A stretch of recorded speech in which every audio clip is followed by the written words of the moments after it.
आज पुरानी राहों से कोई मुझे आवाज न दे। बैजू बावरा हो या मुगले आजम हो, नौशाद की एक एक रचना आपके दिल में एक हुक उठा देती है। ये उन्हीं नौशाद का घर बताया जाता है, उन्हीं के निशानी लोग याद तो करते हैं।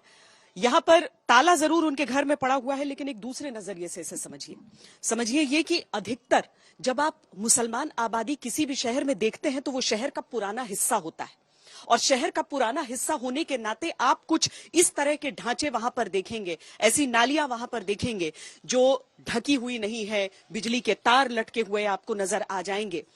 अब क्या ये एक इत्तेफाक भर है या वाकई विकास से महरूम रह गए ये इलाके? ये घर बता रहे हैं बहुत ऐतिहासिक है। हाँ, ऐतिहासिक है। नौशाद साहब का घर है, इसलिए ऐतिहासिक हो गया। नौशाद साहब यहाँ पर रहा करते? हाँ, रहा करते थे जवानी में। बचपना उनका, जवानी जब म्यूजिक कार नहीं गए थे बॉम्बे, उससे पहले यहीं पर वो सिखाएगा करते थे, इसी एरिया में रहते थे वो। तो उस दौर में क्या कहते हैं कि मतलब यहाँ फिर तो गली की रौनक ही अलग रहती होगी? हाँ, मतलब उस टाइम पे वो बॉम्बे तो गए नहीं थे, म्यूजिक कार तो बने नहीं थे, यहाँ के जाने के बाद बने हैं वो। पहले तो वो म्यूजिक का वो शौक रखते थे, नीचे इंस्ट्रूमेंट वगैरह बजाया करते थे, उनको शौक था।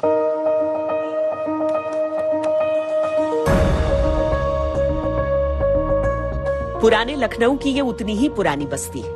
नौशाद के घर के ठीक सामने उन कारीगरों की रिहाइश है जो अपनी अंधेरी कोठरी में जरी के चमचमाते पोशाक तैयार करते हैं।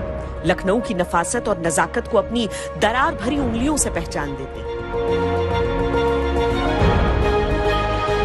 ये जो हाथ का काम आप लोग कर रहे हैं, इसकी तो कीमत बहुत मिलती होगी? जी नहीं, बिल्कुल कीमत नहीं मिलती, बहुत ही कम कीमत है, बिल्कुल ही कम कीमत। सबसे कम मतलब कीमत इसी मजदूरी इसी काम की है।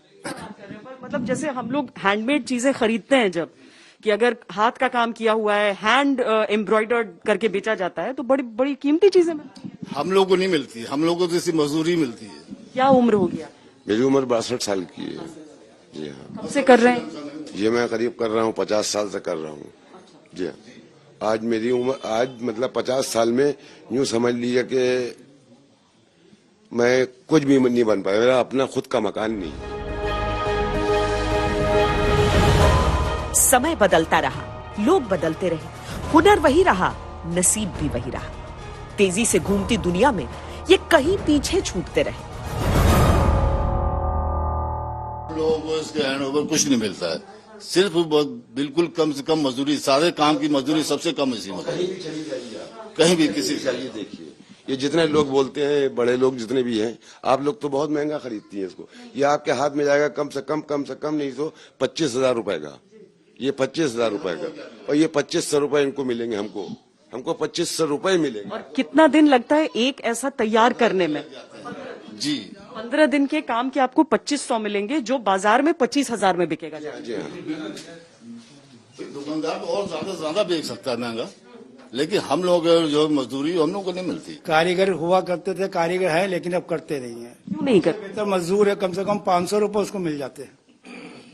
जो ईंटे गारे का काम करता है उसको 500 रुपए मजदूरी मिल जाती है, और हम उसके 8 घंटे काम करते हैं तो 150 रुपए हाथ में आते हैं। अब 150 में खाली हम अपनी पेट नहीं पाल सकते तो बच्चों को कैसे पढ़ाएंगे? तो आप क्या करने लगे? अब हम दुकान पे एक नौकरी कर रहे हैं। शौक से या? शौक से, क्या वो मजबूरी है। अगर इसी में हमारे इतने पैसे पैदा होते तो हमें क्या जरूरत थी दूसरे की गुलामी करने की? हम अपना काम करते बैठ के। किसे क्या फर्क पड़ जाएगा, हुनर बचे या कारीगर रहे? पेट भरना है तो हाथों का काम छोड़ पैरों पर जिम्मा डालना ही होगा। रिक्शा चलाने से कमाई 100 रुपए ज्यादा हो जाती है। आप क्या करते हैं? मैम हम जरिए काम करते थे। इस टाइम में काम तो बिल्कुल है ही नहीं पुराने नकलों में, तो इसकी वजह से काम छोड़ना पड़ा है। तो यानी कि अब जो है काम नहीं है तो इसके वजह रिक्शा चलाते हैं। कभी जो है 200 कमा लिए, कभी 300 कमा लिए, इसमें तो परिवार चलने का नहीं है। कारीगर अब रिक्शा चला रहा है? जी, कारीगर अब रिक्शा चला रहे, क्योंकि पुरानी नकलों में काम बिल्कुल ही खत्म हो गया। जहाँ 1000-2000 कारखाने थे, कारीगर थे, सब खत्म हो गए, सब टोटल रिक्शा चला रहे हैं इस टाइम पे। चुनावी माहौल में इन मोहल्लों में खूब गहमा गहमी होती है, पर क्या राजनीति से समाधान मिलेगा? और उससे भी बड़ा सवाल ये कि क्या राजनीति पर विश्वास है? गवर्नमेंट हम लोगों को भिखारी बना रही है, व्यापारी नहीं बना रही है। अगर व्यापारी बनाएगी तो हम लोग अपना सब काम उससे निपटा लेंगे। हमें फ्री का राशन मत दीजिए, आप रोजगार पैदा करिए। उत्तर प्रदेश के अंदर, देश के अंदर आप रोजगार दीजिए। गरीबों के लिए योजनाएं तमाम हैं, लेकिन क्या इन गलियों तक इन योजनाओं का लाभ पहुंच पाता है? कितनों के पास आयुष्मान भारत कार्ड होगा? मेरे हिसाब से तो किसी के पास नहीं है। मैं गया था अभी कुछ दिन पहले, मेरी माँ बीमार रहती है, मैं गया था साइबर कैफे बनवाने, वहाँ पे मेरा नाम उन्हीं ने सर्च किया, कहने लगे जिनका जनगणना में नाम है सिर्फ उन्हीं का बन सकता है, लेकिन मैंने सर्च कराया कहीं पे नाम नहीं, जबकि मैं आधार कार्ड ले गया, वोटर आईडी कार्ड ले गया, 2-3 साइबर कैफे 3-4 दिन तक दौड़ा, लेकिन कहीं कोई काम नहीं हुआ। सरकारी योजनाएं पहुंची हैं? सरकारी योजना है, कंट्रोल है, सरकारी राशन की दुकानें मिल रहा है। नेशनल सर्वे की एक रिपोर्ट ये बताती है कि यूपी का मुसलमान हर महीने औसतन 752 रुपए खर्च करने की हैसियत रखता है, जबकि राष्ट्रीय स्तर पर यह दर 988 रुपए। मुसलमान अपने इन हालात के लिए किसे जिम्मेदार मानते हैं? ये सवाल तब और बड़ा हो जाता है जब हर दल अपने अपने स्तर पर चुनावी हवा के किले बांधने लगता है।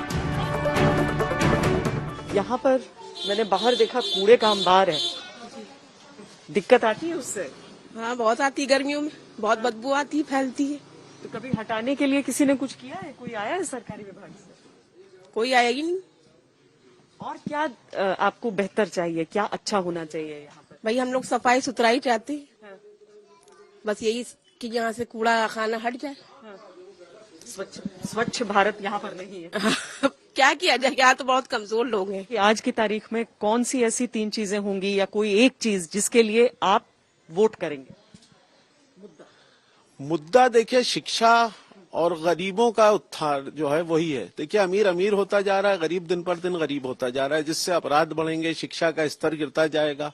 जो शिक्षित होंगे वो अमीर होंगे, और जब अमीर शिक्षित होंगे तो समाज के लिए वो क्या करेंगे?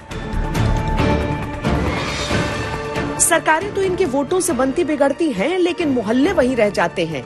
चुनावी मुद्दों में स्थानीय उम्मीदें और जरूरतें गुम हो जाती हैं।